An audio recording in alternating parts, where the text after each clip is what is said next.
ओम शांति। आज हमारा जीवन बहुत सारी चिंताएं, बहुत सारे बोझ हम लेकर के चलते हैं। वैसे भी किसी से आज बात करो तो हर किसी से यही सुनने में आता है, बड़ी चिंताएं हैं, बड़ी फिक्र है, चाहे अपने भविष्य को लेकर हो, चाहे अपने बच्चों के भविष्य को लेकर हो, और बहुत सारे बोझ हम लेकर के चलते हैं अपने मन में।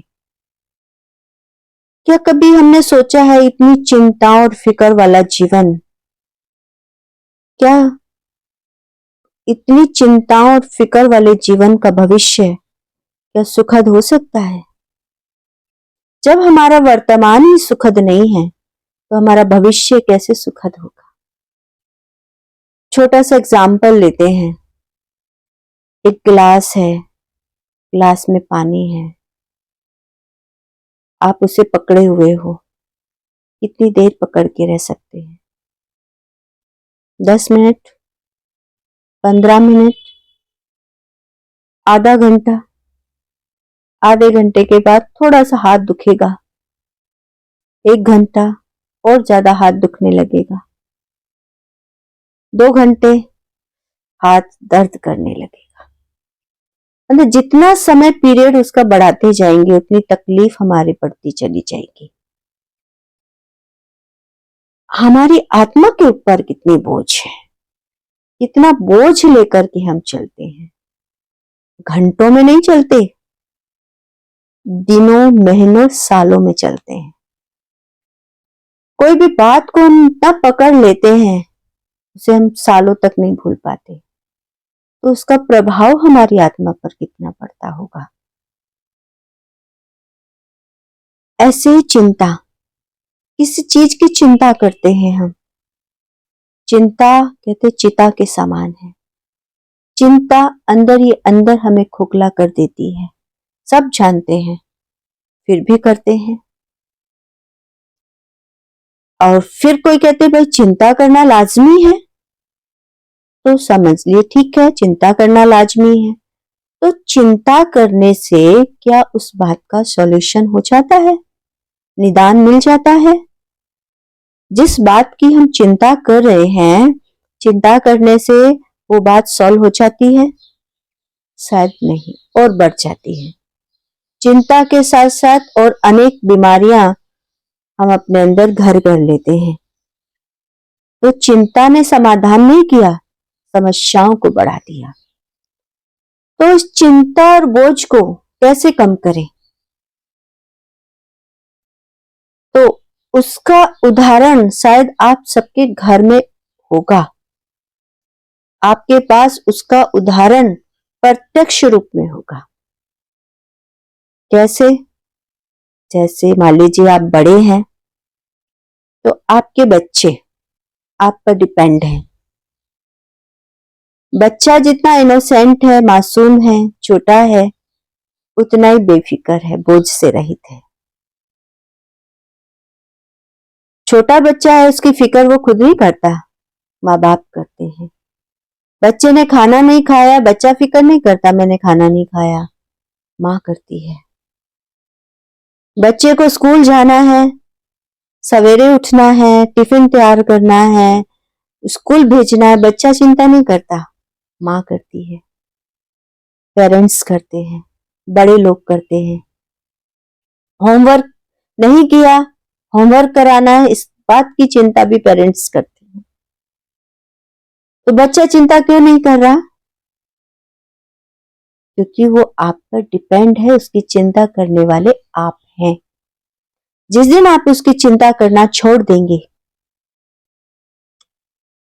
उस दिन वो अपनी चिंता स्वयं करने लगेगा। ठीक उसी तरीके से हम आत्मा परमात्मा की संतान हैं। परम पिता परमात्मा जो दुनिया का मालिक है, तीनों लोकों का, ब्रह्मांड का मालिक है, त्रिलोकी नाथ है वो। वो मेरा पिता है, मैं इस बात को भूल जाती हूँ और स्वयं समझदार बन के, जिम्मेदार बन के सारे बोझ और चिंता अपने ऊपर ले लेती हूँ। जब हम उस पिता परमात्मा को भूल जाते हैं, उसकी शक्तियों को भूल जाते हैं, उससे अपने रिश्ते को भूल जाते हैं, तो सारी चिंताएं और बोझ मेरे पास आने लगता है।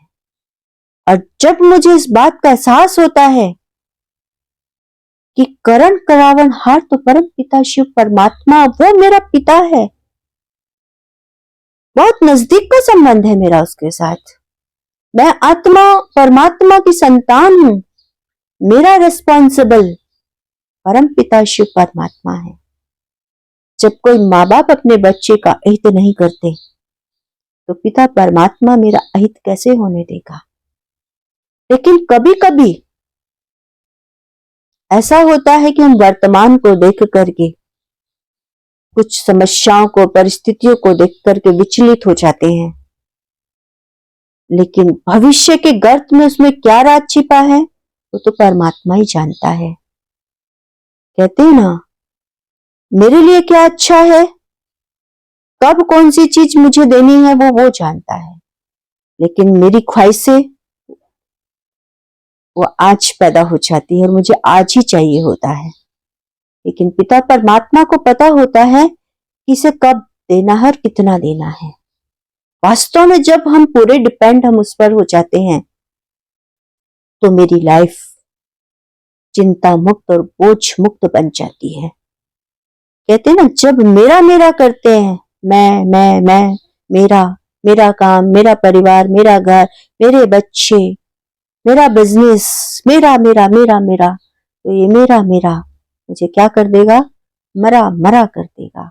मरा मरा मीन्स माना मेरी लाइफ को इतना डल कर देगा, इतना डल कर देगा, जीवित होते हुए भी जैसे कोई जान नहीं है मेरे अंदर, क्योंकि चिंता और बोझ मनुष्य को जीवित होते हुए भी मरे समान बना देता है।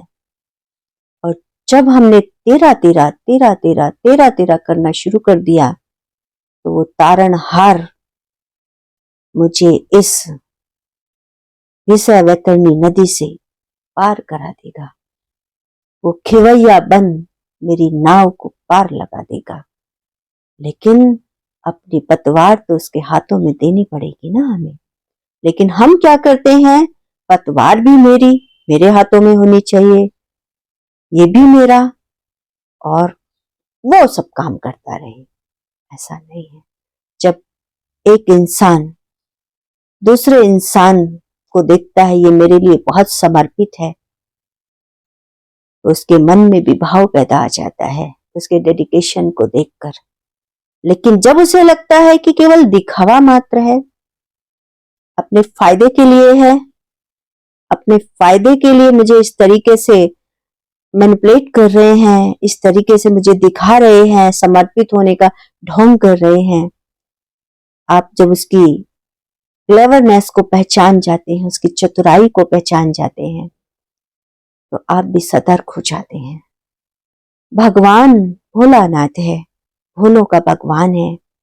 वो हमारे भोले मन को देखता है, हमारे भाव को देखता है। जब हमारा भोला मन, हमारे अंदर का सच्चा भाव, अच्छा भाव 100 रूप से जब हम उस पर समर्पित हो जाते हैं, तो मेरा हर कार्य जो मेरे लिए योग्य है, जो मेरे लिए सही है और जो मेरी रिक्वायरमेंट है, उसमें मुझे कभी निराशा नहीं मिलेगी।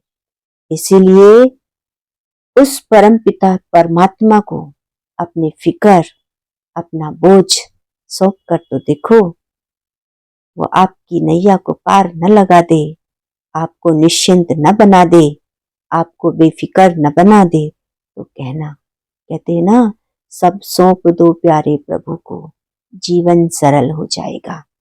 तो अपना जीवन सरल बनाने के लिए उस परम पिता परमात्मा को अपना मुखिया बना लो, अपने घर का बड़ा मेंबर बना दो और स्वयं बच्चे बन जाओ, तो हर छोटी मोटी चीजों से, हर परिस्थितियों से बचे रहोगे और आपका जीवन बच्चे की तरह हंसता खेलता कब व्यतीत हो जाएगा पता भी नहीं चलेगा। तो ऐसे जीवन को जीने के लिए, अपने आनंदित खुशहाल जीवन को जीने के लिए सारे फिक्र, सारी चिंताएं सब उस परमपिता परमात्मा को सौंप कर उसे अपने घर का मुखिया बनाकर खुद को बच्चा बनाकर जीवन को व्यतीत करो। ओम शांति।